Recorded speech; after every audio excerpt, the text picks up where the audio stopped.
Welcome to IBTV. Palnadu జిల్లా పిడుగురాళ్ల మండలం బ్రాహ్మణపల్లి గ్రామంలో నిర్మాణంలో ఉన్న మెడికల్ కాలేజీ పనులను మంత్రులు అధికారులు పరిశీలించారు. గురజాల ఎమ్మెల్యే ఎరపతినేని శ్రీనివాసరావు అధ్యక్షతన నిర్వహించిన ఈ కార్యక్రమంలో విద్యుత్ శాఖ మంత్రి గొట్టిపాటి రవికుమార్, ఎంపీ లావు శ్రీ కృష్ణదేవరాయలు, జిల్లా కలెక్టర్ కృతికా శుక్లా పాల్గొన్నారు. ఈ సందర్భంగా ఎమ్మెల్యే మాట్లాడుతూ ఎన్నికల్లో ఇచ్చిన హామీలను నెరవేర్చేందుకు ప్రభుత్వం కట్టుబడి ఉందని చెప్పారు. నేను మినిస్టర్ గారు, ఎమ్మెల్యే గారు, ఎంపీ గారు ఇక్కడికి వచ్చి ఈ వర్క్స్ గురించి మెడికల్ కాలేజ్ మరియు హాస్పిటల్ వర్క్స్ ఏ స్టేజ్ లో ఉన్నాయి, ఎప్పటికి పూర్తి అవుతాయి, దాని గురించి రివ్యూ చేసాము. నేను ఇక్కడ రావడం 3 సారి. ఫస్ట్ సెక్రటరీ, హెల్త్ సెక్రటరీ గారు వచ్చినప్పుడు వచ్చాను, 2 సారి ఎమ్మెల్యే గారితో వచ్చాను. ఈసారి అందరూ వచ్చి ఈ ఇంపార్టెన్స్ ఎంత మనకి వేగవంతంగా ఇది పూర్తి అవ్వాలి దాని గురించి చెప్పడం, దాంతోపాటు కోఆర్డినేషన్ గ్యాప్స్ అంటే చాలా డిపార్ట్మెంట్స్ ఇది ఎగ్జిక్యూట్ చేస్తున్నాయి కాబట్టి అందరూ కలిసి ఇది ఎవరు ఏం చేయాలి చెప్పడం జరిగింది. ఇప్పటికీ హెల్త్ డిపార్ట్మెంట్ నుంచి 10 మంది డాక్టర్స్ ఇక్కడికి పోస్ట్ చేయడం జరిగింది. ప్రిన్సిపల్ ఇక్కడ డైలీ రిపోర్ట్ చేస్తున్నారు, అడ్మినిస్ట్రేటర్ వచ్చారు, 50 మంది నర్సెస్ డైలీ ఇక్కడ రిపోర్ట్ చేస్తున్నారు. స్టాఫ్ అయితే షార్టేజ్ లేదు. దీంతో పాటు శానిటరీ వర్కర్, నిచ్చర్ ఎక్విప్మెంట్, ఆక్సిజన్ మ్యానిఫోల్డ్ పెట్టి స్టార్ట్ చేయడమే.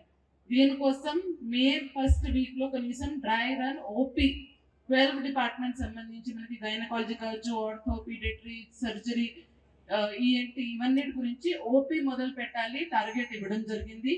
దీంతో పాటు గవర్నమెంట్ మెడికల్ కాలేజ్, మీకు ఇటువైపు కాలేజ్, అటువైపు హాస్పిటల్, కాలేజ్ సంబంధించి కూడా స్లాబ్ వర్క్స్ అన్ని పూర్తి అయినాయి.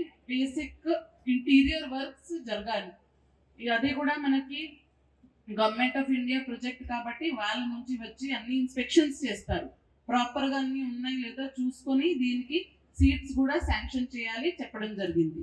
సో ఎన్నికలకు ముందు ఇచ్చిన హామీలు ప్రతి అమలు పరుచుకుంటూ రాష్ట్ర ఆర్థిక పరిస్థితి క్లిష్ట పరిస్థితుల్లో ఉన్న ఈరోజు ఒక అనుభవజ్ఞుడైన ముఖ్యమంత్రి చంద్రబాబు నాయుడు గారు తోడుగా ఉప ముఖ్యమంత్రి పవన్ కళ్యాణ్ గారు, భారతీయ జనతా పార్టీ, కేంద్ర ప్రభుత్వ సహకారం, ఈ మెడికల్ కాలేజీ మొత్తం 500 కోట్లు ఖర్చు అయితే దాంట్లో 60% సెంట్రల్ గవర్నమెంట్, 40% స్టేట్ గవర్నమెంట్ షేర్తో మనం ముందుకు వెళ్తా ఉన్నాం. సో ఎన్డీఏ ప్రభుత్వం ప్రజల కోసం ఉంది. ఈ హాస్పిటల్ మీద కూడా రాజకీయం చేయాలని చూశారు.